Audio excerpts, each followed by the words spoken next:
Welcome to the Mastering the Mind podcast, which is a BASES SEPAR Endorsed Resource. We have been invited to this year's 2021 DSEP conference to support the division with creating original content by interviewing a variety of conference speakers about their research and reflections. Today's interview is with Sarah Findlay, who is a third-year Professional Doctorate student at Glasgow Caledonian University. In this episode, Sarah talks about the research she presented at the conference, which was titled Exploring Transplant, Recipients, Lived Experience of Sport Participation and Wellbeing, a Qualitative Study. So let's welcome Sarah to the podcast. A place we like to start with our podcast and our guests is for them to introduce themselves to our listeners. Talk us through your journey from maybe your undergrad, how you got into sports psychology to where you are now. Run the story question. Okay. Have we started already? Yeah. Okay. We do it quite naturally, like. Oh, nice. Okay. Yeah. That's a good question. I think for me, so I did my undergrad in psychology in University of Strathclyde. Just pure psychology. That was my undergrad, and at that point, I didn't really know what I wanted to do. Reversing back, maybe 5 or so years before I started my undergrad, or through being a child anyway, I always played badminton. That was my sport. Okay. From the age of maybe 8 years old, I played internationally. I played for Scotland like quite a few, 2-3 times as a junior, which was really cool experience to have, obviously. But when I reached the age of maybe, 16, 17, I had quite a bad experience with it. I felt very unsupported. I was actually removed from the squad at the time where I was still representing Scotland and stuff like that. I was probably at the top of my game. Was actually removed and told I didn't have potential. That was my sad story. So that was like a tough time for me. I went through quite a tough time with it. I then decided to focus on my education, went to uni. Psychology was something that I was always really passionate about. I'm very much a people person, and I knew that I wanted to be in a helping profession. Throughout my undergrad, I was quite resistant and didn't think I wanted to go down the sports psychology route because I was like, had a bit of a love-hate relationship with it. But as I kind of probably dealt with what I went through and matured a bit, I realised actually no, what I went through with that is my reason to go into this, not the reason that I shouldn't go into it. And then I decided to go for it and was fortunate enough to get onto the doctorate at Glasgow Caledonian in Glasgow. Okay, Fantastic. Yeah. Weird. No. So, like, what are your main research interests with sports psychology? So I'm in my third year now. In my first year, I studied, and what I spoke about today was transplant recipients of experience of sport and how it affects their well-being. Was the research I conducted. What led you to do that research? Like, what was the motivation behind that? Oh, that's a good question as well. I think when I came into the first year of my doctorate in sports psychology, it was the first time that I'd looked at sports psychology specifically. Throughout my undergrad, it was like social psychology. There wasn't any elements of sport in it. And I think when I first came into it, I was kind of like, oof, you were expected to propose a research project, and I was like, whoa, hang on a minute. And we've been given like areas of interest from a lot of the supervisors, and that was something that just spoke to me, and I thought, wow, like this is so interesting, so relevant. I have like family members that have been through like health challenges and stuff like that, and sport certainly for them is something that has really helped them. So yeah, it kind of just, I was related to it hugely and thought it was such an important area. So yeah. Why is it important to promote exercise within this population of transplant? I think that certainly what I found in my research was that, so for transplant recipients in particular, after going through such like a traumatic event like that, obviously everyone's experience with it is different. Some people will have had a health condition from birth, or some people maybe have gone through something that is quite like a sudden illness for them.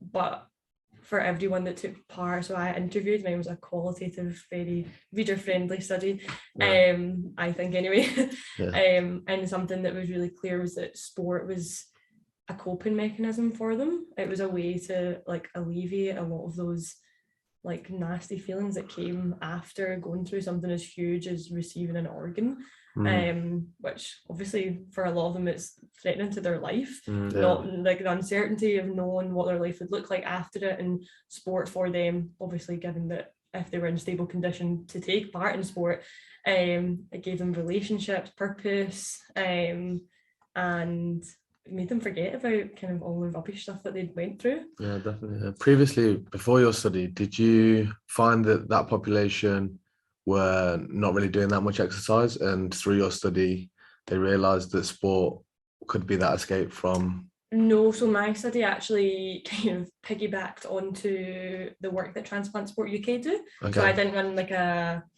I didn't ask them to take part in exercise. I interviewed people who already take part in transplant sport. So they were people that compete in like the World Transplant Games, and things like this. I kind of piggybacked onto things that already exist and try to bring to light the importance of organisations like Transplant Sport.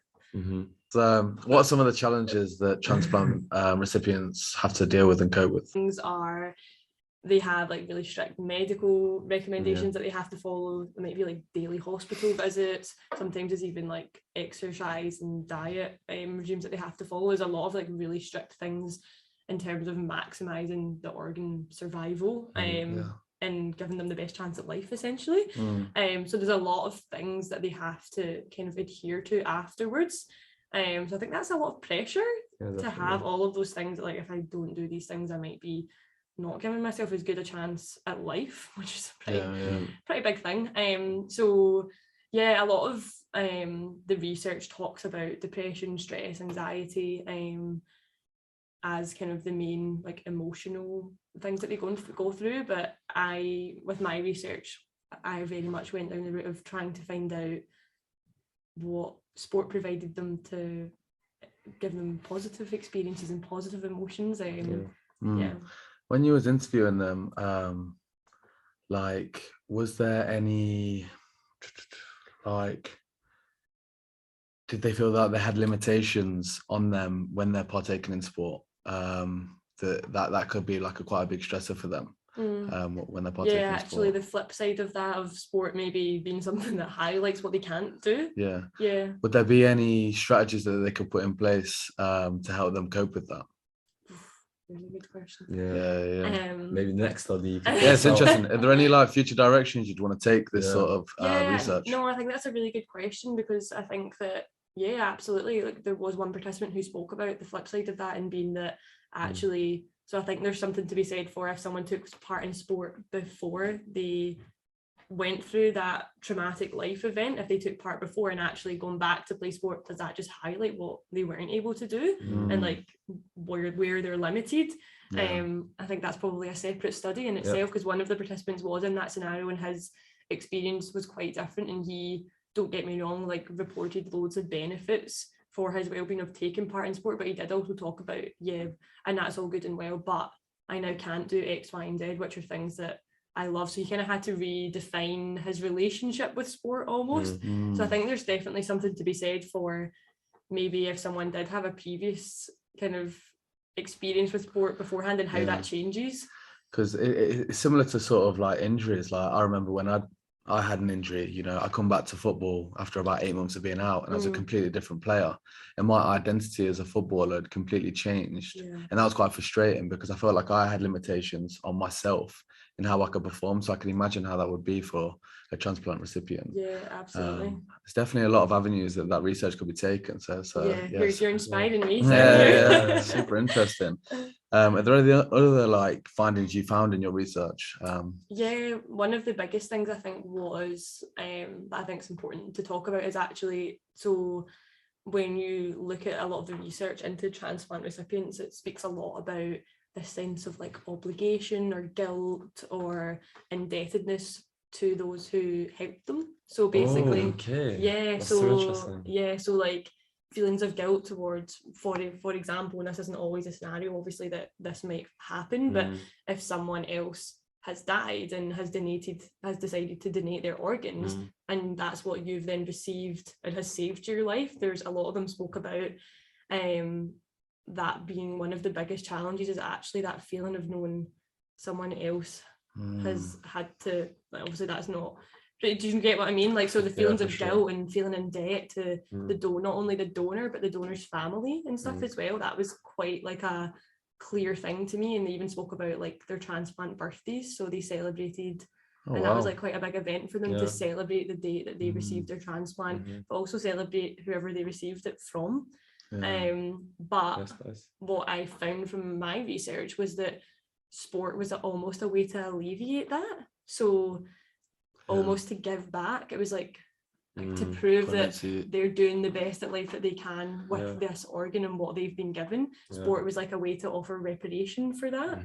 Do some of them kind of experience like low self-esteem at times for having received like an organ, for example? Like maybe before, do they kind of feel like like have a type of like low self-esteem, or do they kind of experience that at all as a receiver? That's a good question. I think it's not something I probably hugely explored because I very much focused on like the impact of participating in sport and well-being, but I think that there definitely was potentially like an underlying tone of that, particularly in terms of just trying to navigate life with what can I do, what can't I do with this new organ that they had, and making, I think, because there's a sense of like having to be really careful but also wanting to play sport, kind of be free and do the things that they used to do. So I definitely think, again, probably another avenue for research. Absolutely.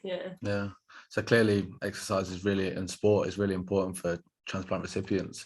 In terms of your career, what are your future plans? What's next? That's the $1 million question right there. I'm just started the 3rd year of my doctorate. So hopefully the final year of uni ever, I hope. You're trying to do it in 3 years then? I'm going for it. I'm trying. That's I'm going for it. I will. I'll do it in 3 years. I will. That's a competitive, isn't it? The plan afterwards, honestly, I'm just trying to make it through the year. Step by step. I think I have big dreams and hopes of working initially within an organization, and then ultimately eventually I would like to have my own consultancy. That would be the dream ultimately. I know that's probably quite a while away yet. You never know, like we're sort of similar. We want to build a consultancy, and we started putting in the foundations now we're training. Amazing. So that's the reason why we're using this platform to start off, so to get our names out there. And I have questions about that. We can ask you questions. Of course, fun. Is that we like that. We like that. So you both have masters in? We just finished. Just finished a couple months ago. I've started a prof doc at Portsmouth. Nice. So I'm right at the beginning. You're right at the beginning. I'm so sure if you have any tips, if you have any tips or tricks, feel free to. And I'm doing my stage 2 under BASES. Right. Okay. So SEPAR, and that starts I apply in January, then we start in March. I've got my supervisor ready. So nice. So you're ready to go, and you've just started then. How's it been so far? Yeah, it's been tough. I've really struggled to, like I've said this before, but to kind of have the balance of like the applied practice, because I was very excited to start that aspect, but because it's the beginning of the prof doc, I really have to focus on the research side. So it's like about balancing the two. Yeah, so, it's hard to get that balance. Definitely. I don't think that, like I said, I don't think it will ever be 50-50. At some stages of like my career will be more one or the other. But that's a good reflection to have this early on, I think, because that's something that I definitely grappled with a lot at the start. Like I don't know what your hours are like, but we had 50 hours to do in year 1, and then 200 hours year 2, 200 hours year 3. I don't know if you're probably similar to that. They haven't really discussed hours, but specifically yet. For the applied practice, I assume. We're kind of like just slowly getting into figuring out our philosophies, our values. So we're kind of step by step, and I think gradually they'll kind of that's exciting specify. That you're both at the start of that. For sure. Quite daunting. It's like very exciting journey. No, it's exciting. We're really excited. I can't wait. The reason why I didn't do a prof doc is it just doesn't fit my scenario. I have a business at home that I run that's completely different to sports psychology. What's that? And then I run a gardening company, so manual labor, and then that funds everything that I do. Okay. And that's based in Leicester, so I can't really go to a different uni. I've got to be based in Leicester. Yeah. And so you're just going to do it, and I give you the flexibility to do it in your own time as well, doesn't it? And to be honest, I'm kind of done with writing assignments. Tell me about it. Yeah, so I'm much more applied, and I'm quite business savvy as well. So I just really want to start building businesses. Yeah, for sure. I'll be coming to you and I start building mine then. Yeah, that's the plan. So no, thanks so much for spending some time with us and talking through that study. It was really interesting and some good work that you did. So thanks so much. Sorry for that brain fart earlier. He's going to be stressing about it. Literally, of course I can. But if you've got anything to shout out, feel free. Now's your time. If you've got any like projects or any your socials maybe or anything like that, now's your time. I don't really. I'm terrible. I'm like, I need to get. You need to get on social media. It's the game. The social media game. It's the game. To work on it. I need to work on that definitely. I'm in the process of creating my own website right now. Okay. So I don't have that to shout out just yet. But yeah, hopefully eventually. Keep us updated and we'll signpost. We created a website on Wix and we need to get one professionally made because it just looks so much better. Yeah, it's expensive as well. That's the issue. It's you have to use the tools that you have available, I guess. I actually do have an Instagram, but I just don't use it. Like Go I have ahead, one set up, it's called Sarah Sports Psych. Okay, no, links to that will be in the YouTube video. Okay. So Cool. Perfect. Well, thank you very much. Thank you so much, honestly. It was a pleasure.